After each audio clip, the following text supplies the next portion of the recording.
এক, কথা হজম করতে শিখুন। এটা অনেক বড় গুণ, আপনাকে জিততে সহায়তা করবে।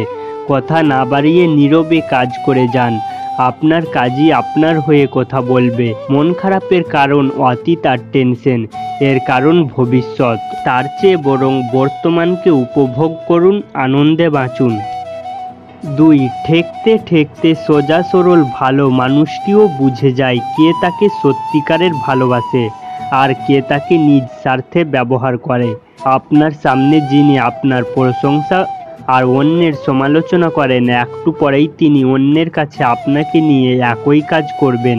3, পরম সমালোচনাকারী হচ্ছে যিনি প্রতিনিয়ত আপনাকে আশীর্বাদ করেন একজন হয়ে ওঠার জন্য। সমালোচকেরা নিঃসন্দেহে আপনার ভালো বন্ধু, বিনা পয়সায় ভুল ধরিয়ে দিতে সর্বদা তৎপর থাকেন। তাদের কখনোই অবহেলা করবেন না, আপনি বরং বিনয়ী হন, মানুষকে সম্মান করুন ও গুরুত্ব দিন। সব কিছু বহুগুণ হয়ে আপনার কাছেই ফেরত আসবে। 4, কেউ যদি আমায় ঈর্ষা করে আমি খুবই খুশি হই, কারণ আমি বুঝতে পারি যে আমি সঠিক কাজটাই করছি। আপনার কাজ বা কথা নিয়ে কেউ কোনো মন্তব্য করল না, তার মানে আপনি সঠিক জায়গায় পৌঁছতে পারেননি। মানুষের জনপ্রিয়তার মাত্রা নির্গত হওয়া উচিত তার শত্রু ও সমালোচকের সংখ্যার ভিত্তিতে। 5, জিততে হলে কখনো কখনো হারতে হয়। আজকের হারই হয়তো ভবিষ্যতে বড় বিজয় এনে দেবে। কখনো বোকার সঙ্গে তর্কে জড়াবেন না, এটা সময়ের অপচয়। সম্ভব হলে আপনি অন্যদেরকে জিতিয়ে দিন। জিতে গেছে ভেবে কেউ যদি খুশি হয়, আপনিও নীরবে একটুখানি হেসে নিন। অন্যের সুখে সুখী হতে পারলে আপনিই মহাসুখী। 6, চিতাবাঘ কখনো কুকুরের সঙ্গে দৌড় প্রতিযোগিতা করে না।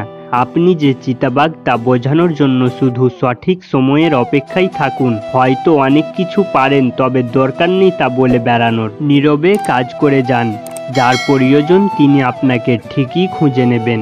তবে অযোগ্য কাউকে টেনে উপরে তুললে সেই একসময় উল্টো আপনার যোগ্যতা নিয়ে প্রশ্ন তুলে প্রতিশোধ নেবে। 7, আপনি দুনিয়ার কাউকে বদলাতে পারবেন না, শুধু নিজেকে ছাড়া। আপাতত সেটাই করুন, নিজেকে বদলে ফেলুন আর অন্তত দুজন অসহায় মানুষকে জীবনে প্রতিষ্ঠিত হতে সাহায্য করুন।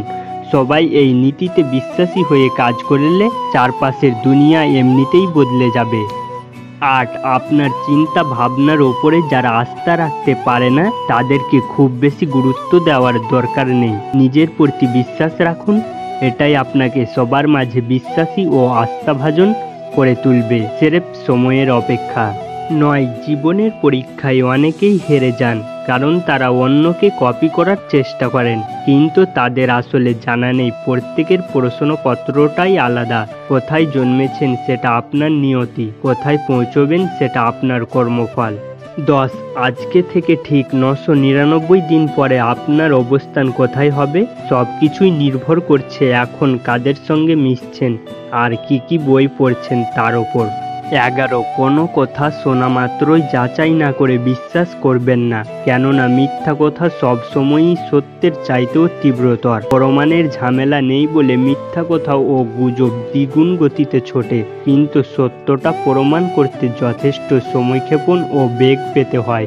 12, জীবনটা বড্ড ক্ষণস্থায়ী, ভালো করারই সময় কম, মন্দ কাজ করার সুযোগ কই। ভালো মানুষ সাজার ভান না করে ভালো মানুষ হয়ে গেলেই তো হয়। 13, আপনার স্বপ্ন নিয়ে কেউ যদি হাসাহাসিই না করে তবে বুঝে নেবেন লক্ষ্যটা খুব ছোট হয়ে গেছে। আবার স্বপ্ন পূরণে বেশি কালক্ষেপণ করলে অন্য কেউ সেটা বাস্তবায়ন করে নিজের বলে চালিয়ে দিতে পারে।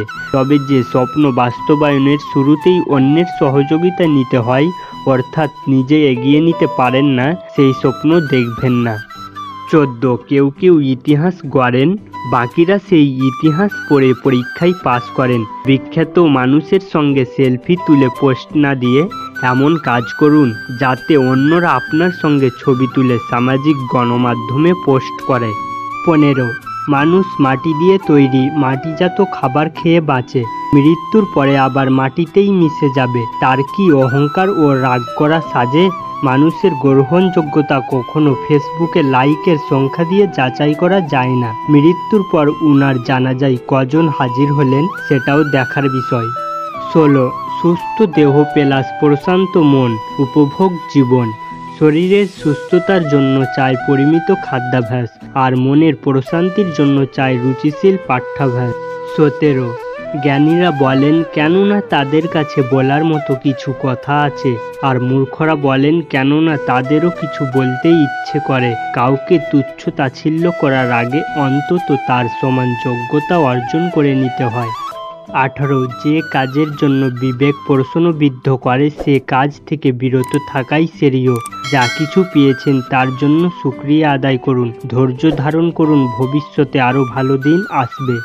19, প্রত্যাশা ও প্রাপ্তির মাঝে যে সমন্বয় ঘটাতে পারে সেই প্রকৃত সুখী। হবে না, পারবো না, আমার কপালে নেই, কথাগুলো প্রায় বলে থাকি, কিন্তু মজার ব্যাপার নিজেকে জিজ্ঞেস করলে যে উত্তর পাওয়া যাবে তা কিন্তু একেবারেই উল্টো। আমি পারবো, আমাকে দিয়েই হবে, এই শক্তি অন্তরে লুকিয়ে থাকে।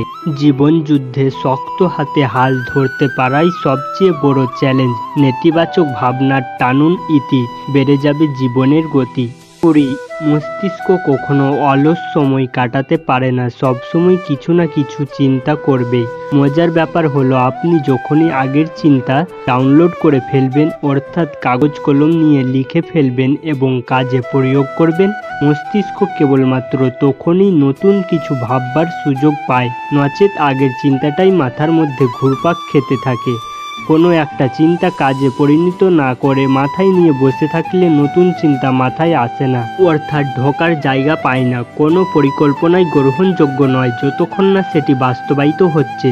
তাই মাথায় যত বুদ্ধি আসে যত দ্রুত সম্ভব কাজে লাগান, হয় লাভ হবে নইলে অভিজ্ঞতা হবে, অর্জন হিসেবে কোনটাই মন্দ নয়। 21, পৃথিবীতে এমন কোনো কাজ নেই যা করলে জীবন ব্যর্থ হয়। জীবন এতই বড় ব্যাপার যে একে ব্যর্থ করা খুবই কঠিন। যারা কোনো কালেই কিছু করবে না তারাই কেবল বলে অসম্ভব। এ জগতে মানুষের কাছে অসম্ভব বলে কিছুই নেই, থাকতে পারে না। এ পৃথিবীতে অসম্ভব বলে যদি কিছু থাকে সেটা আছে কেবল মূর্খ ও অলসদের অভিধানে।